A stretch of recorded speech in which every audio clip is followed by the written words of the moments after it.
بيبت إسلام كقاتا ورآية إلهي ومقالة مريسا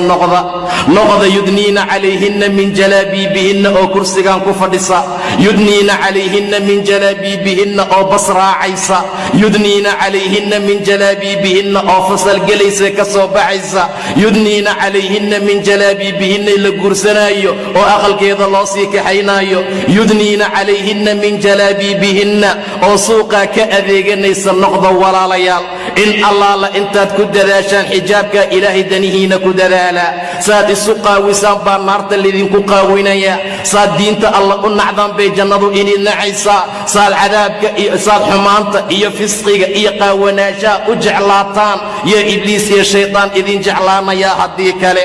رسولك انت وحوك الضري وإليهين حقنا تدكيك إليا وركا ورما قبر زينة له أو قروح له أنجل باب وذنين أفك الجدود مرصتي درع خفيفة كسعتا أمل سروال إيا شاطي وضتا لا ميقا انتي كسو بعد الرقو سينقونيان ولا ليان سوما أركن تضبجر إني قدال إذن سو إيغيان سوما أركن إني إذن فيرينيان وما إلات وإيليه ضدكين حقيك إيليان والسببها النقونين الرقا إني عذاب قلام والسبب النقض الرقو إني هنونان مر الله مرك جلباب كيدا إيا حجاب كيدا إيا هنان كيدا إيا طاعة اللي يكد ذا ليس الله أركو يا ملائكتو كفرح ذا حسنات لوقرا ربي جعل هذا شيطانكو كعررا لكن كوين ما أنت شيطان با صاحب لها ورصاحب نمضى الشيطان كقوية حريرك إلهي هجاجية سيدا درتين أيو رسولكو انتا كدري وحد مودا مدحوذا رتيق قيلة إبادية هداق كرسكيسة أوكالي أو إيلان والله إني جنة الله قلان اسكداي حتى عرفت إذا ما ينبو صلى الله عليه وسلم ما أقول بونجل بابا إني جنة الله قشداي حتى أذقي ذا ميسو ما كان حجابا هو يتكيدوا جهنم تي حجابك قادا ويسا الله أكتيس عري كل هذا تي حجابك قادا ويسا وحاط حل الله قد يا عذابك مد الله مد حجابك قادا ويسا وحاط عم الله قد يا ضريع يزقوم يجيدها الله تلمام سبحانه وتعالى وحل عبسيني ويدونك كعبيس شربوها لكن دمرك كله لكن دمرك كله عذابك اللقلي إلهي سبحانه وتعالى حجابك سي انكري أوديذي وحكي ماذا دعان كاسا شراب لوغا دغيا إنا لله وإنا إليه راجعون رسولك صلى الله عليه وسلم دمرك إن بدن أيو لهدلي وحيابها أوفري أو أمري وحاكمت إن حق وناق لغو دلالو إن دينت إلهي تبني من لو آمنو إن رب سبحانه وتعالى لغا عبصدو خيرك وناق إن آذي الله صعدو دمرك إن الله إنتي حجابيهم بخيري وناق دويهين إلهي إنت مركو شاقي أيو يري يدنين عليهن من جلابيبهن waxaad iska soo raaricisaan dharka jalaabiibta lagu magacaabo moodellada maanta soo baxay iska ilaaliya waxaad arkaysaa dhar aan xijaab ahayn oo ay dumarku xijaab ka dhiganayaan way soconaysaa way xijaaban tahay haddana gollankeedaa bannaan way socotaa way xijaaban tahay horaadyadeedaa la arkaa way socotaa way xijaaban tahay barfuun baa ka soo carfaaya way socotaa way xijaaban tahay say sheeganayso haddana dharkii baa ku dhegan xaaladda noocaas ayaynan dhicin gabar walba oo ilaahay agtiisa khayr iyo wanaag ka rabtay taacada alle ku dadaal waad u jeedaa nebi moxamed inuu janno leeyahay geli mayso waad u jeedaa inuu leeyahay arki mayso uduga iyo carafka jannada 500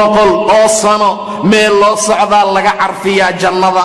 intaasi waa qiimihiina iyo qaayihiina dumarkii maanta qaar baa ololaynaya waxay ku dadaalayaan oo ay u ololaynayaan waxay tahay xuquuqaadkeennii hanala siiyo war haddii ilaahay islaamkaa dhigoodan dibi caabudaynin war haddii laa ilaaha ila allah orahdaadu ay tahay war haddii muxamedun rasuulullah aadan ka tegaynin mar kastoo xayi cala asalaad aad maqashaad salliga ku istaagayso war mar allaala markaad soo baxaysa haddaad jalbaab iyo xijaab ku soo baxayso haddii guriga laguugu asturee odaygaagii la amray inuu bannaanka ka soo kasbo meel allaala meeshuu geli karo xalaala uu galo qashinka la qaadaayo hadduu kaa qaado bannaanka laguu geeyo waxaad u baahan tahay oo kale maxaa waaye war xuquuqaadka dumarkay raadinayaan maxay tahay ma in la qaawiyaa ma in xafiis la fadhiisiyaa ma in nin u soo galaa ma inay sirwaal qaadataa ma inay masarka iska dhigtay timaheeda bannaanka keentaa xuquuqaadkay raadinayaan waa inta war xuquuqaadka allah idin siiyey ma ogtihiin mar hore in laydin aasi jiray war gabar walboo da'daa gabadhaa meesha fadhisaa gaarta waa xilliga ay gawmaha iyo ciyaalku ay soo kacayaan inta god laydin qodaa laydinku duugi jiray ilaahay baa diiday subxaana wa tacaala waidaa bushira axaduhum bilunhaa dalla wajhuhu muswaddan wahwa kadiim haddii gabar loo dhalo waa xumaanayey wejigiisaa madoobaanayey gabar loo dhalay waxaad mooddaa 70 lacanadood inay wejiga ka saaran tahay ظل وجهه مسودا وهو كظيم يتوارى من القوم من سوء ما بشر به بنانك مصوبحيا وايا غبر با لو دلay wax idinka ka dandarna majray wax idinka ka fool xumaa majray walaalayaal aabihi ku dhalay haduu raga iska qariyo aabihi ku dhalay haduu iska qariyo dadka haduusan akhayaarta soo ag fadhiisanaynin haduusan dadka akhayaarta ag iimaanaynin yatawaara waa dhuumanaya waa isqarinaya xumaantii loogu bishaareeyey laba mid bay ahaan jirtay ayumsikahu calaa huun am yadussahu fi turaab inuu ciidda isaga duugo waxaan xunee dhashay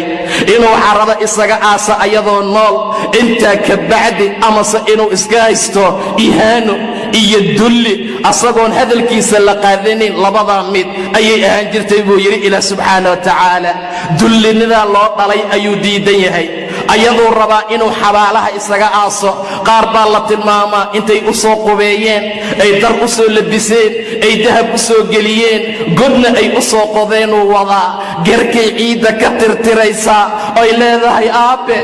aabbe asna wuxuu u wadaa inuu godka ku rida laa ilaaha ila allah dhaxaasaa alla idinka badbaadiyo subxaana wa tacaala surwaalaad u qaylinaysaan oo waxaad u ololaynaysaa in xafiis laydin fadhiisiyo waxaad u ololaynaysaa in dharka laydinka dhigo waxaad u ololaynaysaa inaad baxdaan xaaladdu sidaa ma aha walaalayaal xayaatadan xayaataa ka dambaysa aabbe way tirtiraysaa caradii godkuu qodaayey yaa gerka uga taala aabbe ayadoo lahu qabanaya markaasuu ku tuurayaa markaasuu godkii ku ridayaa sayxadeedii qayladeedii oohinteeda la maqlaa laa ilaaha ila allah xaaladaasaa ilaahay idinka soo koriyey subxaana wa tacaala waida almaw'uudatu su'ilat tii xabaalaha lagu xabaalay ayaa la su'aalayaa buu yidhi ilaahay subxaana wa tacaala marka la su'aalo gabadhii nolosha lagu duugay aaway kii duugay warkii laga gardarnaa haddii maxkamadda la saaray kii gardarnaa ka warrama say xaaladiisu noqonaysaa intay goorgoorday jalaabiibta tasho walaalayaal waxaan aad uga digaya gabdhaha xijaabka moodeelada wata ilaahay ka cabsada subxaana wa tacaala waa xijaabkii raaska waa xijaabkii kida waa xijaabkii kida wax la dhaha ma jire xijaab waa xijaabka alla soo dejiye subxaana wa tacaala xijaab waa midka ku astura xijaab waa midka aan korkaaga laga arkin xijaab waa midkan kugu dheganayn xijaab waa midaan khafiif ahayn xijaab waa midaan dharka gaalada u ekayn xijaab waa midaan catar iyo barfuun lahayn xijaab waa midda ilaahay uu ku tilmaamay oo yidhi daalika adnaa an yucrafna taasaa ugu dhow in la aqoonsado inay gabar muslimad ah tahay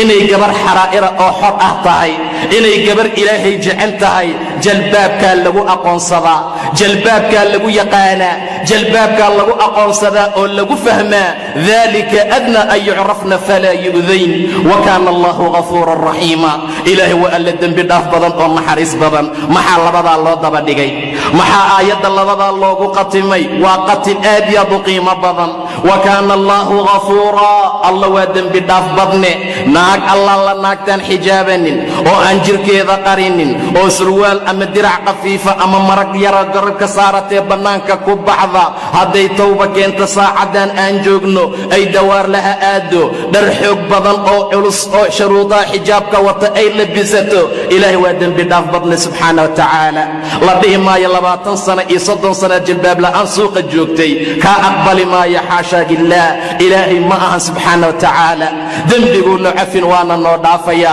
wa kaana allahu ghafuuran raxiima waa alla naxariis badan oo dadka aan xijaab ka wadanin aan ku soo dedejinin cadaabka subxaana wa tacaala waad u jeedaa ayadoo la qaawan yahay ayadoo xumaan lagu jiro ayadoo diintii ilaahay laga tegey ayadoo xaqa iyo wanaagga aan lagu soconayn yuusan haddana ciqaabka nagu soo dedejinaynin war xijaabku waa quruxdiina naag walba say u xijaabataa naarta looga xijaabaa gabar walba say u xijaabataa ilaahay xumaanta uga xijaabaa gabar walba say rabbi uga cabsataa cadaabka looga ilaaliyaa gabar walba say ilaahay taacadiisii diintiisa u qaadatay jannada alla u heshaa subxaana wa tacaala